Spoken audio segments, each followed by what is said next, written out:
Hello and welcome to the Dadless Soul Sessions for Thursday, the 1st of May, 2025. My name is Jim. Hope you're doing all right today. Slightly different one, slightly shorter than normal, but I've got lots of great stuff for you anyway. It'll be about, like half an hour of your time with this live stream. Coming up, Nathan Boorman. He is a dad, a builder, and now an entrepreneur as well. So he had this idea, having gone through his wife's disorganized floral nightmare of a changing bag. You went, well, why is there not one that looks good for men to wear, that men might want to wear? I don't want to gender, obviously, colors and things like that. But, you know, dads, they don't want the Laura Ashley all the time. Not, well, some of you might. You know, I'm getting myself into circles here that I don't need to get into.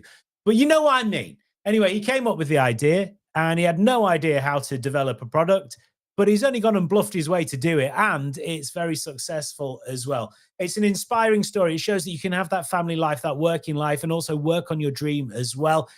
And even if you don't know what to do, you can find a way, which is absolutely fascinating. He's a really inspiring person. Nathan Boorman on the way. In about 10, 15 minutes time, you'll hear from him. Also, because Dan is not here, he's having a week off. Dan Lasole, our dear leader. He is not here to do his update on what's going on with Dadless Soul. So what I'm going to do instead is to play out his TED Talk video. He did a TED Talk recently, and that's now available online. And it's a pretty major thing, an audience of potentially, 50 million, something like that. And it's absolutely fascinating. It's brilliant. It's really inspiring as well. We're really proud of him, and you can watch that in just a couple of minutes' time. But first of all, Sam Delaney is a podcaster, broadcaster, an author, and he's just a genuinely great bloke. He talks about mental health in a really down-to-earth and funny way. He's written a couple of books about it, and he's been on the Dadless Soul Sessions previously as well. He also came to our Worthing Dads Only event a couple of weeks ago, and we recorded the full interview. It's about 40 minutes long. It's worth watching. It's on our YouTube channel. Go and find Dadless Soul at YouTube.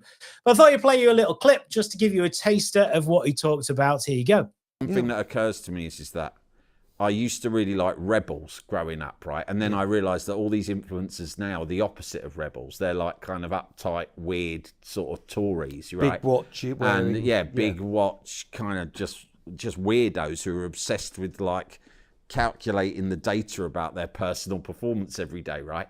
And I thought that's weird because when we were kids, I liked Tucker Jenkins, Shaun Ryder, Chuck D, Gazza, and Jimmy White, right? All of these people were anti-rules, anti-establishment, pro doing their own thing, pro having a laugh. All of these new guys that I see men being into are like deadly serious, completely humorless, all about setting rules and sticking to them and talking about words like routine and consistency, which are things that I find really tedious, right? Yeah. But on the other hand, a lot of the people I'm talking about are sad figures that I no longer do necessarily admire as much, or I wouldn't want my kids to look up to. Because when you talk about the people like we thought, especially in the 90s with the lad mags and everything, and we were like, right, Gazza, right, Jimmy White, George Best. Liam Gallagher. Right, Liam Gallagher. Yeah. And it's like, these were guys who, it was entertaining when we were kids, but most of them had like really bad alcohol dependency. It's a fascinating conversation that Sam Delaney had. And it's about who do we prize and who do we want our kids to have as role models. And you don't want one extreme or the other, really, do you? But it's difficult. We're all on this path, trying to navigate this path, and there's more of that sort of stuff. With the full Sam Delaney interview, if you go to YouTube, search for Dadless Soul, and you can watch that full interview there, which is also where you can watch our mate Dan, his TED Talk. Yeah, Dan Flanagan, the founder, the king of Dadless Soul, gave a TED Talk, and I can't even imagine the fear that goes through your bones. I've talked to Dan a lot about it, and he talked about how nervous he was, but he just came across so well. So what I'm going to do, rather than chat with Dan about the Dadless Soul update this week, because he's off on holiday, having a bit of a relax, what I'm going to do is just play out that interview that he did, that TED Talk that he did. So here you go. Have a watch, enjoy, and I'll be back in a little bit. Why is it When you say the word dad, what the world actually hears is a joke. Dad dancing, dad fashion, dad's army. Why when that three-letter word is so universally known and used? Why does it come with a punchline instead of a sense of pride? Because here's the thing, while you're all busy laughing, 84 men will have taken their lives every single week in this country. And that's a horrifying statistic, isn't it? But it's not a statistic. Somebody's mate, somebody's brother, somebody's dad. It could be your mate, your brother, your uncle, your community left with another gaping hole in it where people stood around going, why didn't we see the signs? When I was that kid up there, it was really easy to make friends. All I'd have to do is wander around the playground going, who wants to play football? No girls. And immediately I'd have a gang to back me up. But now I'm older than my dad is there, and I've got a son older than I was. And what I realised, it wasn't always that easy. When I was around 6, my parents divorced, and due to, unfortunately, my lovely mum, hello mum, her ill health, my dad was awarded custody of me and my 3 sisters. And back in the 1980s, that was completely unheard of. But do you know what my dad did? He worked full-time, he ran a business, he raised 4 kids. But not once did he actually talk about his feelings. I can see the world through very different eyes now. You know, I can see the loneliness that he must have felt. There was nobody popping round to saying, hey, how you doing? Or what's it like being the only dad on the playground? Or how do you manage getting 4 kids round Sainsbury's on a Saturday to do your big shop? But then, why would they? Men like my dad weren't built that way. You know, he was happy with a pint in one hand, talking about the football. Because, you know, we're blokes. We don't talk about feelings, do we? And if I'm honest, I think for a very, very long time, I inherited that. You know, it's much easier to make a joke than want to put your hand up and be vulnerable and ask for help. So, fast forward 30 years, when I became a dad myself, you know, there's still no support there for dads. There's no rule book, there's no guidebook. When I would take my son out, you know, strangers would come up and go, oh, you're a good boy for babysitting, aren't you? Go, yeah.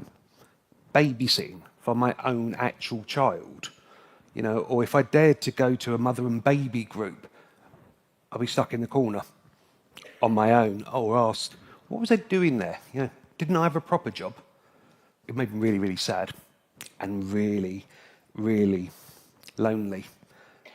Then that loneliness, that turned to anger because I realised that even after all these years, my dad's world hadn't changed that much. So what did I do about it? I did what any angry, frustrated man of my age would do. I wrote a blog. Yeah. Not exactly revolutionary, I get it. Just me ranting out into the void. But what I realised, it wasn't just my problem. It was our problem. People responded. Now, 7 years down the line, we've got a community of dadless oldies that goes from Brighton to New York to the Maori community in New Zealand. We've done, I think, 500 play dates with over 12,000 people. And somehow, I think I've kind of revolutionised the way of outdated ideas of group therapy. So let me explain. Yeah, if I put a poster up and said, hello, middle-aged men, come over here and talk about your feelings. Yeah, Dan, that sounds like a terrible night out. You're on your own. But if I say, come over here, let's learn some bushcraft, let's do a DJ workshop or stand-up comedy or sea swimming or pub quizzing, they go, oh, we'll fancy that. So they come for the fun, but actually what they leave with is a ready-made support network.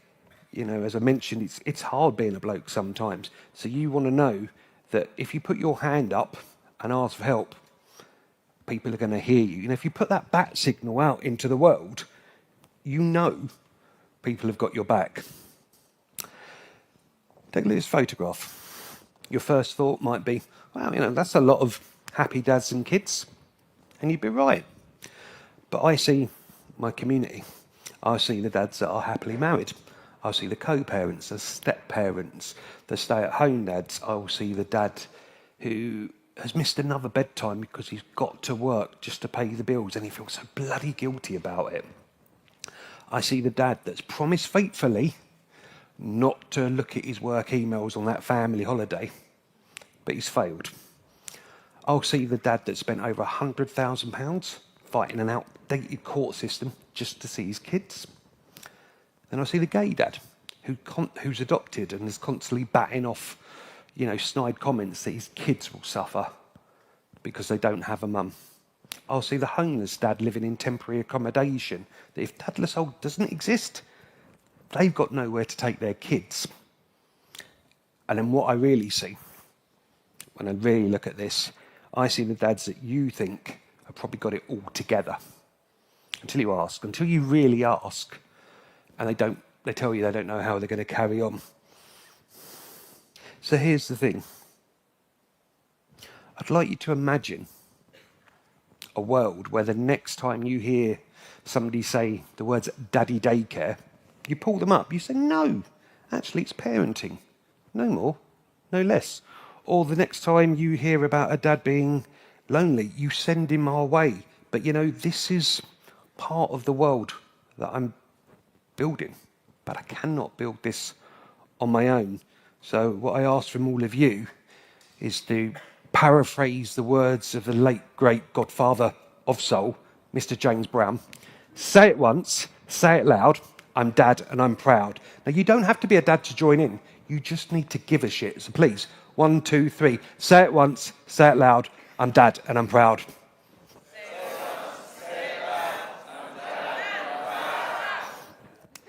That works so much better than I thought it would. You've been amazing. Thank you.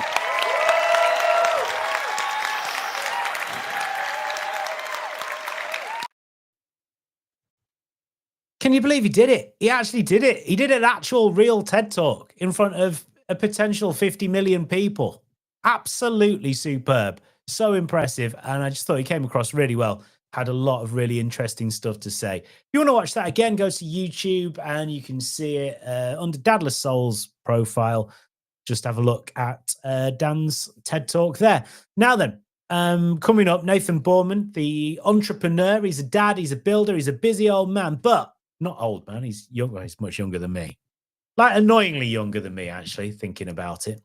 But he's also found time to start his own business and he's making a real success of it as well. He's well worth having a listen to. He's launched the official dad bag, which is a changing bag aimed at dads and the things dads might want, but also really well organized as well. Because, some of them are just cavernous pits of nonsense where you can't find anything you need, even though you really need it urgently to wipe up the sick or stick the dummy in the baby's mouth or whatever it is. So we'll find out from him where his inspiration came a little bit later on. First of all, our block party is back. We had a summer block party last year at Brighton Open Air Theatre, and it was absolutely cracking. People had a great time. It sold out pretty quickly. We're doing it again. So it's going to be a full-on day of DJs, MCs, B-boys, B-girls, craft, and the Outdoors Project doing stuff, and all sorts of people entertaining your children, having a dance with each other, drink in the afternoon if you want, but it all ends kind of relatively early so you can get back for bedtime, for the kids' bedtime, that is, but still have had an absolutely cracking day out. Have a look. We'll keep it on.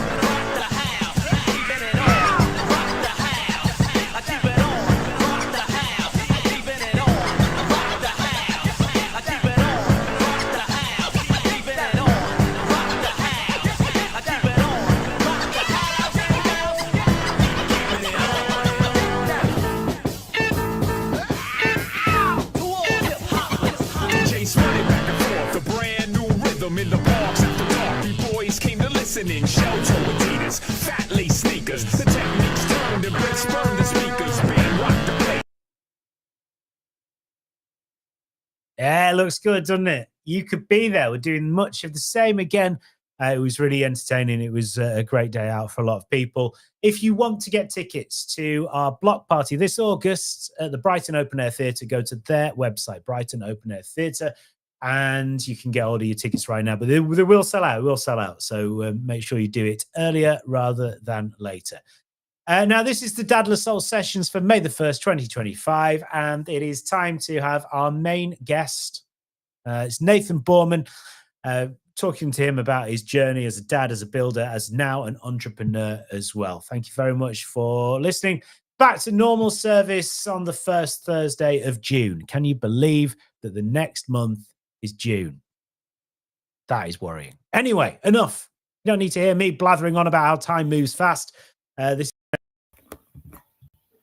I'm talking to Nathan Boorman, the genius behind the official dad bag. How you doing? You're all right. Thank you very much, Jim. I'm doing very well. How are you? I'm not too bad. So give us the pitch then, the short, quick pitch for what the dad bag is. So the dad bag was invented by me, a dad, for dads, to help with the unorganized mess that is the messy mum changing bag. We've all been there. Yep, exactly, 100%. All right. And so when did this idea come to you? What was the moment of inspiration? So it was about 3 years ago. I think I've been doing it now for about 3 years between different prototypes and stuff. So yeah, sat on the park bench with the missus with a rucksack full of can only know what, trying to find something in the bottom somewhere. And yeah, sitting there as I pulled the bag open, I was thinking, why does someone just invent? And that's when I saw a picture of what the bag looks like now in my head. And yeah, had to run home, draw on a piece of A4 paper, and then been chasing it ever since. So that is 3 years to kind of bring it to reality from that first thought. Yeah, through patents and obviously copyrights and like because obviously I've never done anything or known anyone that's done anything like it before. So I didn't know what to do with it. It's on a piece of paper. Now what do I do? How do I get it into something that can be made, you know? So yeah, it's had to try find like companies that could get it turned into like a CAD format sort of thing. Mm-hmm. So I could get some sort of like dimensions and stuff. And so it's been a long process. Probably could be a lot easier by someone that's not me, but as I'm not very good with technology, as you know. Well, I mean, you did take about 10 minutes to get on this call because your laptop needed rebooting, right? Exactly. So yeah, no matter what I try and Google, it always comes up wrong the first time. So yeah. It's amazing, isn't it? Because I guess that you just take for granted that things become products. But there is a process to go through. And if you've got no idea about that process, I wouldn't have any idea. I mean, I'd never have any good ideas or inspiration anyway, but I would not know the first step. So that's it. You went home, you did the drawing, and then you were just looking at it going, now what do I do, right? No, what I didn't even know what to Google. Like I didn't even know what the next step was. I just knew there was a next step. And that's what sort of the whole process has been, is not knowing what the next step is, but just one foot in front of the other, not stopping, and getting to where we are now. So you found these companies that could do like the proper full 3D design for you, yeah? That's it, yeah. And how many sort of versions did you go through going, no, that is not right, it needs to be like this and like that and like whatever? So I think the computer version was about 4, I think we went through. And then ended up, because obviously I wanted it as close to like the pitch that I had in my head, because that was the only way I could see it working.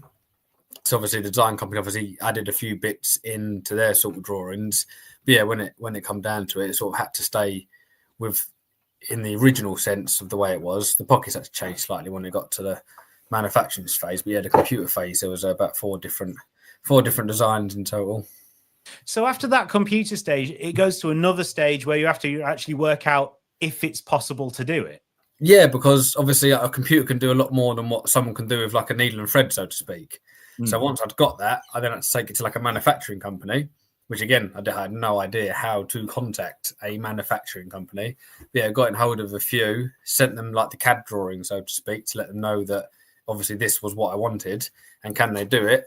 And after I think about 3 of them, I obviously picked the one that I went with, because obviously different ways of doing things. And they then had to change it, because as I said, like the computer could do more than what they could do, so I had to change it again slightly.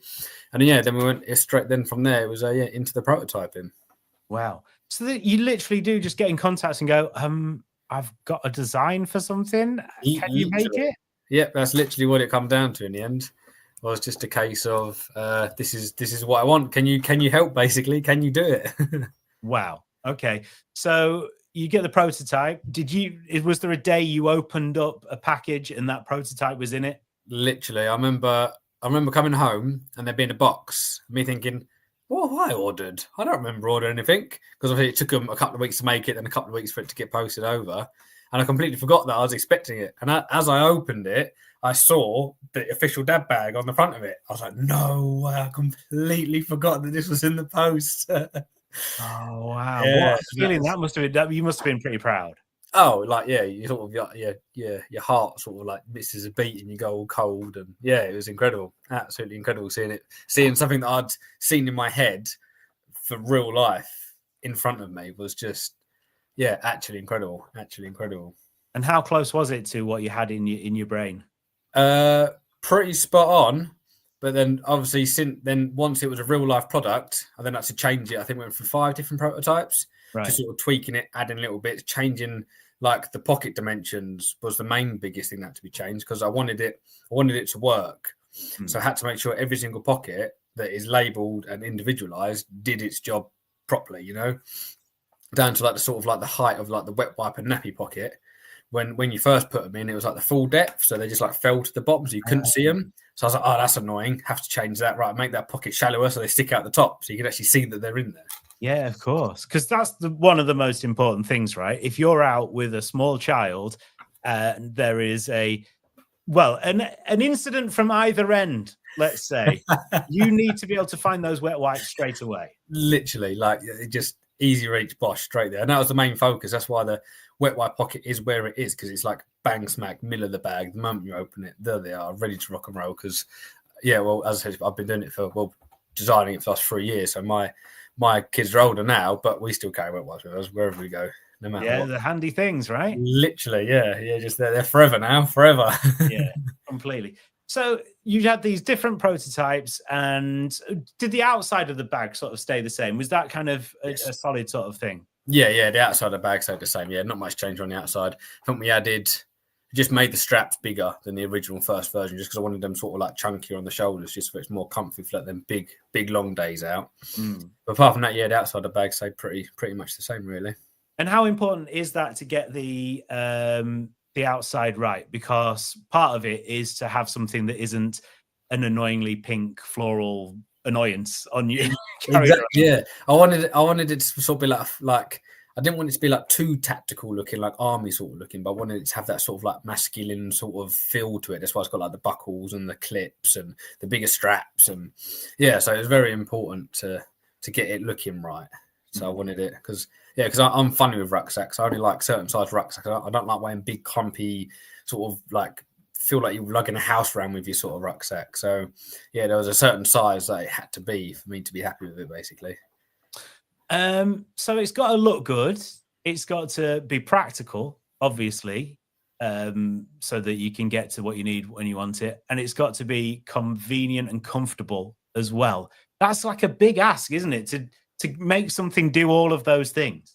Don't make it easy for myself. Oh, yeah.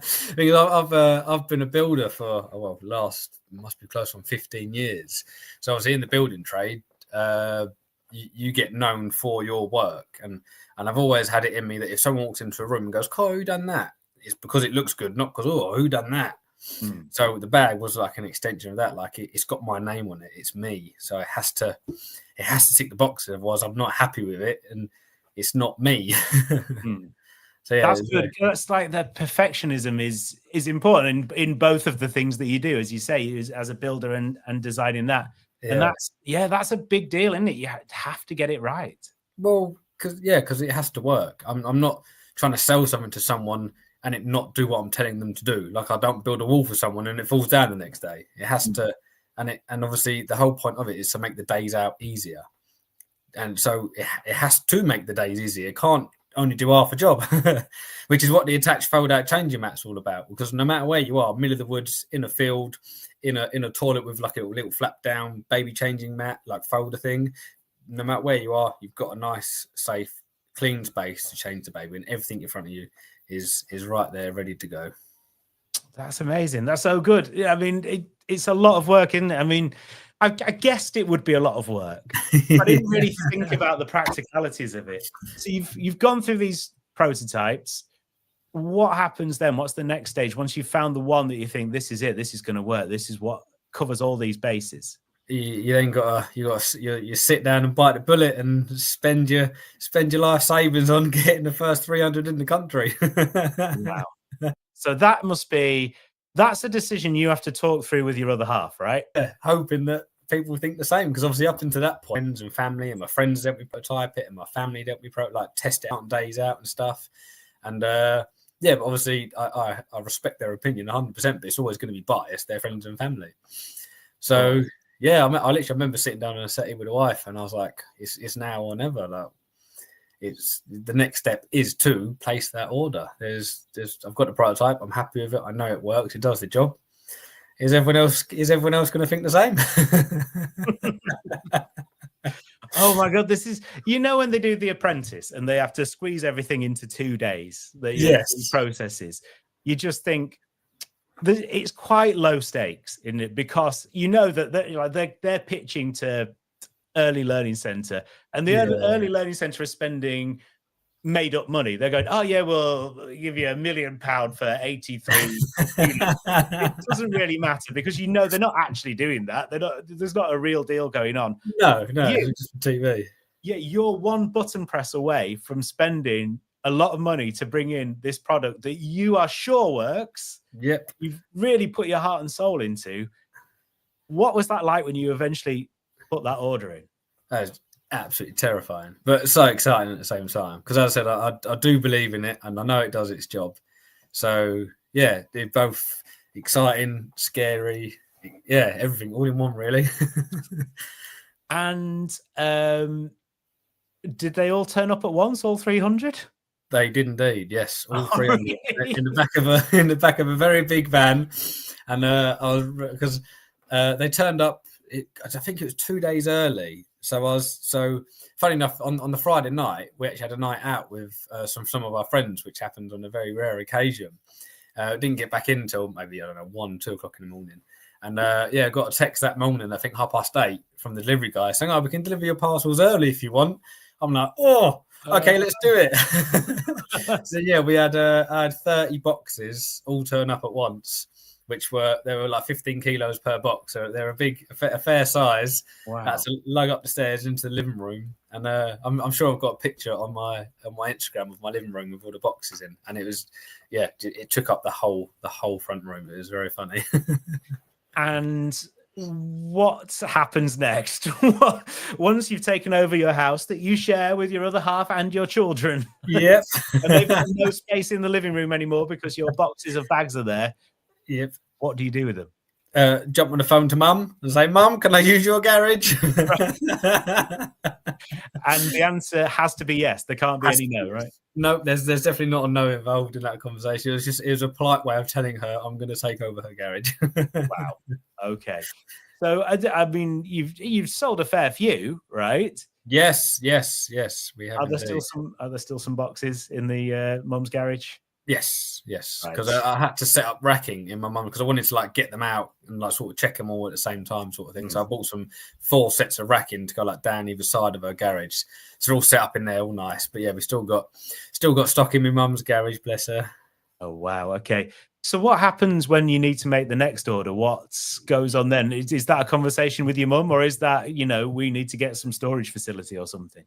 Well, this is literally exactly the like I said, I don't know what the next step is. It's just keep going. So I'm not really sure what the next step is, because the next minimum order quantity is more than what the first one was. Right. So I'll have even more bags, and I won't be able to fit them all in my mum's garage, and I've got no room in my house. So it's a bit. I'm not too sure, to be honest with you, but when they arrive, I'll figure something out, I suppose. I think it seems to be very much cross that bridge when you come to it type of process. Yeah, for me it is, because as I said, I've got no one to ask. I've never done it before, and I know there is. I've looked into fulfillment companies, so I could get them sent from my manufacturer straight to them. But as I said, it is a big part of me. I do I do love the bag. So like in the apartment, like I want to be the one getting them out and packing them and making sure everything's all good before I send them to the customers, you know. So and and obviously they've got to be selling at a certain rate to use the fulfillment, otherwise you just get charged a lot for storage. So it's unknown at the moment. That's brilliant, but it's exciting. It must be exciting now. You've got them, they're a reality, and they're selling. And there's reaction. I've seen people using them online and talking about how much they've enjoyed them and how handy they are. It must be really nice that it's not just this thing that happened in your head that worked in your brain. It actually works in real life. 100%. Every single bag I sell, I'm just like, oh yes, I'm helping someone else. Like we're doing what I wanted it to do, And it's all my sort of life. I've always had ideas, and we could do this differently, and everyone does it like this. But if we did this, it'd be a lot better. And but to actually get one, as I said, past the sort of patent stage, past the copyright stage, and as a physical product selling is just absolutely bananas. It really is. So the patent, how long a process is that? I bet that's a tough one, is it? Yeah, luckily I found a good guy. He was like a freelancer, and we had a chat, and he liked the idea himself personally. So he did put a lot of effort in for me. So that was just a case of click the pay button and let him get on with what he what he does best. Because I have no idea on how to do that at all. Not a clue. Wow. And copywriting and stuff. There's all this legal stuff that you need to go through. It's so complicated. But I guess a lot of us think, as you do, about ways to do things better, but we can all talk the talk. It's walking the walk, isn't it? What do you think pushed you to eventually do that, to walk the walk? Because I genuinely believed that it would help people. That was the main pushing factor, because I knew the frustration that I had going out the house with the two children, and it was horrible. And I'm always out with my kids. I'm always there. If there's a party going on, I'm the one running around in the garden with the kids, getting them all wound up. I'm not the one. I don't adult very well. I just like to run around, make a load of noise. And I knew how much it would genuinely do what it's meant to do. So I thought I have to do everything I can. I can't let this one go. It genuinely will help in the long run. That's amazing. Well, thank you very much, Nathan. Thank you so much. More information about where we can find out details on the official dad bag. So officialdadbag.com is the website, and the Instagram is officialdadbag, and the TikTok is official.dadbag. Thank you very much, Nathan. No worries at all. Cheers, Jim.